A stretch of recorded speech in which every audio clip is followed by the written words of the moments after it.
6 News is here for you now with the 6 things to know about as you start your day.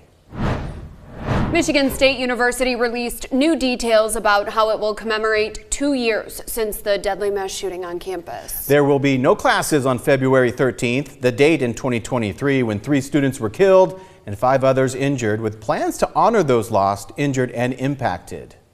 Like Jorma mentioned, for most students, next Thursday there will be no class, no assignments due, and no exams taking place. MSU says it also plans to offer options for service, community engagement, and art. Plus, there will be supportive resources available, including comfort dogs, free luminary kits, a moment of silence, and the ringing of the Beaumont Tower bells.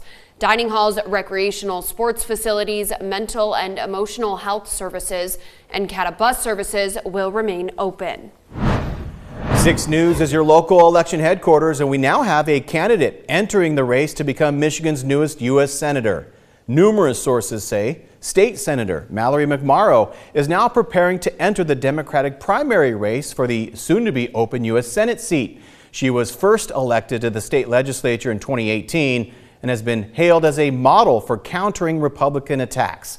McMorrow would become the first Democrat to enter the race to replace Senator Peters in what will be a closely watched contest next year. New White House leadership means former Michigan Governor Jennifer Granholm is out as U.S. Energy Secretary. And now Chris Wright, a fracking engineer and businessman, is in after the U.S. Senate confirmed him for the job.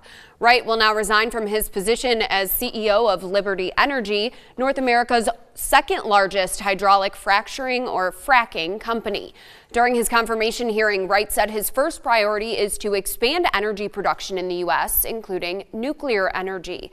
He's been one of the industry's loudest voices against efforts to fight climate change. Previously, Wright has said more fossil fuel production can lift people around the globe out of poverty and has promised to help the president, quote, unleash energy security and prosperity. Democrats in the state Senate have now filed a lawsuit against Republican leaders in the state House. They claim the GOP is using its control of the chamber to block the implementation of bills that have already passed both chambers and should already hit Governor Whitmer's desk. The last session of the state legislature included the passage of 9 bills, some with bipartisan support. They cover things like art museums, retirement for corrections officers, and health care costs for teachers. But those bills originated in the state House, so sending them to the governor for finalization is the House's responsibility. State Senate Democrats allege the new Republican leadership in the state House is refusing to do that, thus forcing them to take legal action. 6 News will keep you updated. President Donald Trump pausing tariffs on Mexico and Canada for at least a month after they were set to start at midnight. The president said the proposed tariffs are to stop the flow of drugs and migrants across both U.S. borders. But yesterday he said he had a very friendly conversation with Mexico's president, who agreed to send 10,000 Mexican soldiers to the southern border. Then later he talked with Canada's prime minister, confirming a deal to implement a $1.3 billion plan to protect our northern border. Meanwhile, tariffs on all Chinese imports into the U.S. did go into effect at midnight, immediately resulting in retaliation, with China imposing tariffs on goods from the U.S.